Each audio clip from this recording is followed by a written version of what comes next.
Hi, so today, motion graphs for um, position versus time graph, velocity time graph, and acceleration time graph. Okay? So, position. If at rest sa diba? Kay gas flat.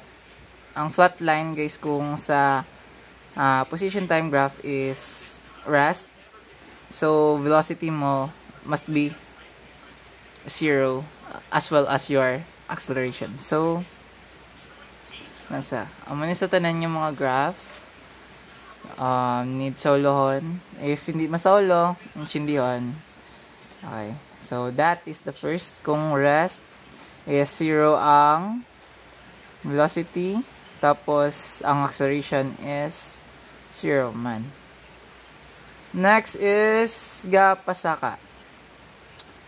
Constant ang velocity, pasaka. Constant. If constant ang velocity, ang acceleration mo is 0. Since nga pasaka and going north is positive, so gindrawing to sa ang line nga flat line sa positive nga area. And since acceleration ang velocity nga constant, it has 0 acceleration, which is amo na nga ara sa 0 nga line or sa x-axis. Next is ang panaog. If nanaog sa meaning negative ang velocity y kay nanaog, and kung panaog sa south, sa south, negative ang sign, which is negative velocity. That's why and since constant, okay, nag-constant ang velocity niya all throughout from the start to going to the axis, so ma-drawing ta flat line sa negative. Nga gani sa negative kay gapanaog sa south. And the acceleration is 0 since constant ang velocity sang pagpanaog niya. Makita nyo man guys nga constant kay line siyang straight or slant. Yes. So if mo na ganun, makita nyo is 0 na sang acceleration. Next is curve. Curve pero saka. So, ano nang meaning if pasaka? It means that ang velocity is saka man. Uniformly. So, if mamangkot ka mo, if anong kinalain nila sa sa flat lang. Kaya diri nag-curve pero nagpasaka nga ang are nag-slant, hindi sa pwede mag-slant. Okay. Since nga iyan may acceleration kay nag-accelerate sa pababaw, may change. That's why nagbutang ta flat line and it is uniform velocity. Since nga slant nga flat. So, going up. So, basta going up, positive. So, positive. And if positive dere, sa positive man tama, acceleration. Kaya since, diba, nag-change ang acceleration niya, pasaka. So, nag-positive ang acceleration niya. So, that's why, mapunta sa flat line sa positive nga area. Okay, sa 0 na sa. So, positive nila, guys. So, next. Ang pita is, man, pero sulit yan lang. Nagpanaog. Or, if nagbalik na sa origin niya, nag-U-turn lang. So, if amo na gani, ma-negative ang velocity. Nanaog. Negative ang velocity but it is uniform all throughout.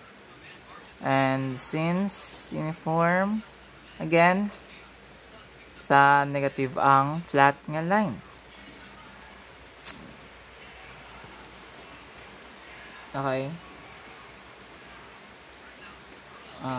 Notice nyo guys, dire, may ano lang, only flat lines lang. Tapos dire naman, vertical and flat line. And dire, vertical, flat line, kag curve. Okay. So, let's try exercise. Okay. So, first is, are. So, para hindi ka mamagtalang, let's divide it into 3 parts. Since may ari tadi gapakita nga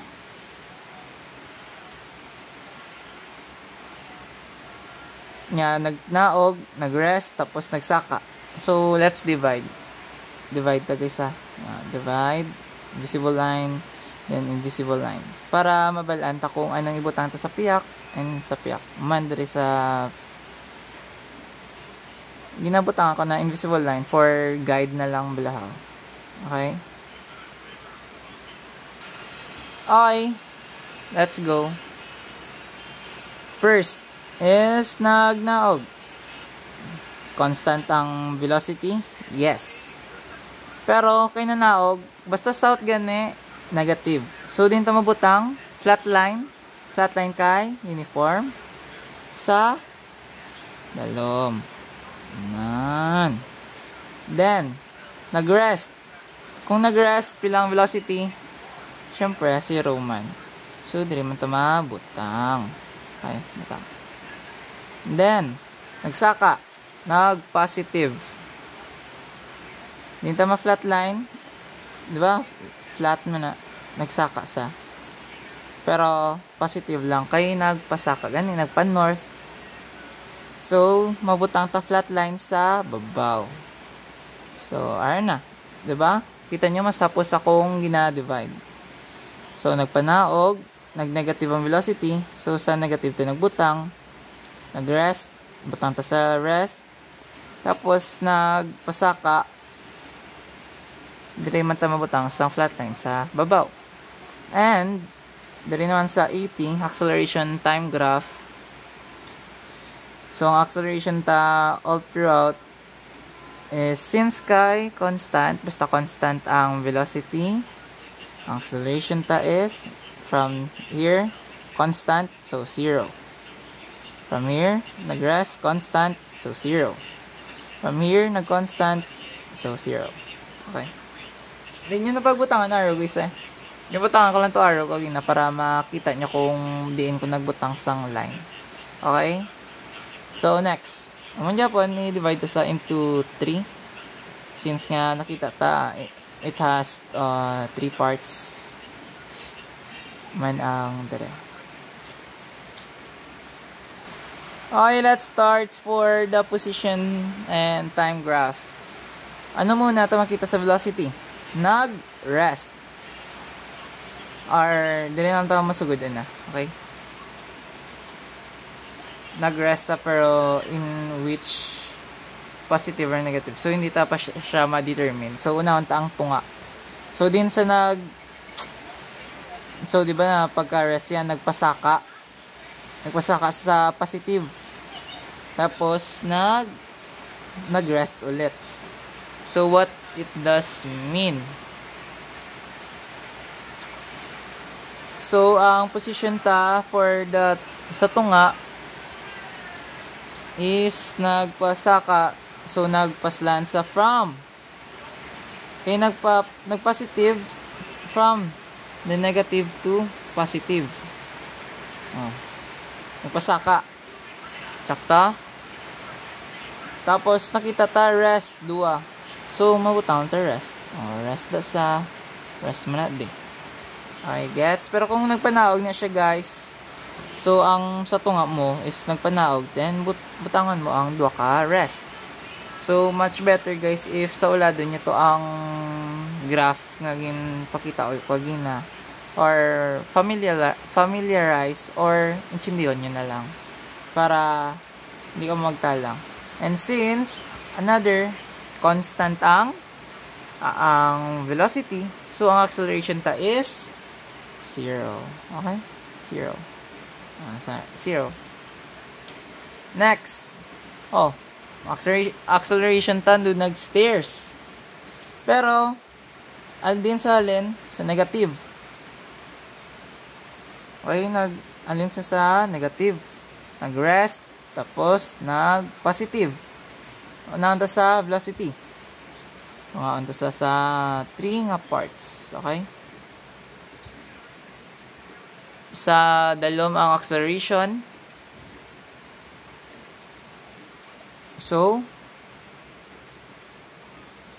nagpanaog